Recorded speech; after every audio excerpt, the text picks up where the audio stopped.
Hi guys, నేను మీ Vinay. Welcome to our channel Vinay tech in Telugu. ఇవాళ వీడియోలో మనం ఎస్బీఐ ఏటీఎం పిన్ జనరేషన్ ఏ విధంగా చేసుకోవాలైతే తెలుసుకుందాం. ముందుగా మీరు మీ ఎస్బీఐ ఏటీఎం కార్డ్ని అయితే ఏటీఎం లోపలికి అయితే ఇన్సర్ట్ చేయండి. నేనైతే ఇన్సర్ట్ చేశాను. ఇన్సర్ట్ చేసిన తర్వాత డొమెస్టిక్ అనే ఆప్షన్ పైన అయితే సెలెక్ట్ చేసుకోండి. సెలెక్ట్ చేసుకున్న తర్వాత ఇంగ్లీష్ లాంగ్వేజ్ని అయితే సెలెక్ట్ చేసుకోండి. సెలెక్ట్ చేసుకున్న తర్వాత లెఫ్ట్ సైడ్లో మీకు పిన్ జనరేషన్ అనేసి ఆప్షన్ అయితే ఉంటుంది. ఆప్షన్ పైన అయితే క్లిక్ చేయండి. క్లిక్ చేసిన తర్వాత ఇక్కడ మీరు మీ ఎస్బీఐ బ్యాంక్ అకౌంట్ నెంబర్ని అయితే ఎంటర్ చేయాల్సి అయితే ఉంటుంది. నేనైతే నా ఎస్బీఐ బ్యాంక్ అకౌంట్ యొక్క నెంబర్ని అయితే ఎంటర్ చేస్తున్నాను. మీరు కూడా ఎంటర్ చేయండి. ఎంటర్ చేసిన తర్వాత ప్రెస్ ఇఫ్ కరెక్ట్ అనే ఆప్షన్ పైన అయితే క్లిక్ చేయండి. క్లిక్ చేసిన తర్వాత మళ్ళీ మీరు మీ ఎస్బీఐ బ్యాంక్ అకౌంట్తో లింక్ అయిన 10 డిజిట్ మొబైల్ నెంబర్ని అయితే ఎంటర్ చేయాల్సి ఉంటుంది. నేనైతే ఎంటర్ చేస్తున్నాను. ఎంటర్ చేసిన తర్వాత ప్రెస్ ఇఫ్ కరెక్ట్ అనే ఆప్షన్ పైన అయితే క్లిక్ చేయండి. వన్స్ మీరు అలా క్లిక్ చేసిన తర్వాత ఎస్బీఐ ఏటీఎం అనేది అయితే మీకు ఒక రిసిప్ట్ని అయితే ప్రింట్ చేస్తుంది. అలానే మనకు టెంపరరీ ఏటీఎం పిన్ అనేది అయితే మెసేజ్ రూపంలో అయితే మనకు వస్తుందన్నమాట. అలా మీకు ఎస్బీఐ నుంచి మెసేజ్ అండ్ రిసిప్ట్ వచ్చిన తర్వాత మళ్ళీ మీరు మీ ఎస్బీఐ ఏటీఎం కార్డ్ని అయితే ఏటీఎం లోపలికి అయితే ఇన్సర్ట్ చేయండి.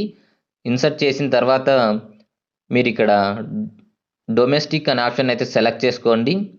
సెలెక్ట్ చేసుకున్న తర్వాత ఇంగ్లీష్ లాంగ్వేజ్ని అయితే సెలెక్ట్ చేసుకోండి. మళ్ళీ మీకు లెఫ్ట్ సైడ్లో బ్యాంకింగ్ అనే ఆప్షన్ అయితే ఉంటుంది. బ్యాంకింగ్ ఆప్షన్ అయితే సెలెక్ట్ చేసుకోండి. మళ్ళీ మీరు రైట్ సైడ్లో పిన్ చేంజ్ అనే ఆప్షన్ అయితే ఉంటుంది. ఆప్షన్ అయితే సెలెక్ట్ చేసుకోండి. ఇక్కడ మీరు 10 నుంచి ఏ నెంబర్నైనా ఎంటర్ చేయండి. ఎంటర్ చేసిన తర్వాత మీకు మెసేజ్లో టెంపరరీ ఏటీఎం పిన్ అనేది అయితే వచ్చింటుంది. ఆ టెంపరరీ ఏటీఎం పిన్ అయితే ఇక్కడైతే ఎంటర్ చేయండి. ఎంటర్ చేసిన తర్వాత మళ్ళీ మీరు ఇక్కడ please enter your new pin అనేది అడుగుతుంది కదా. ఇక్కడ మీరు ఏదైతే పిన్ని అయితే ఎంటర్ చేసుకోవాలనుకుంటున్నారో ఆ పిన్ అయితే ఎంటర్ చేయండి. ఎంటర్ చేసిన తర్వాత మళ్ళీ మీకు ఎంటర్ న్యూ పిన్ అనేసి అయితే అడుగుతుంది. మళ్ళీ మీరు న్యూ పిన్ అయితే ఎంటర్ చేయండి. ఎంటర్ చేసిన తర్వాత ఇంకా ట్రాన్సాక్షన్ అనేది అయితే కంప్లీట్ అనేది అయితే చూపించింది కదా.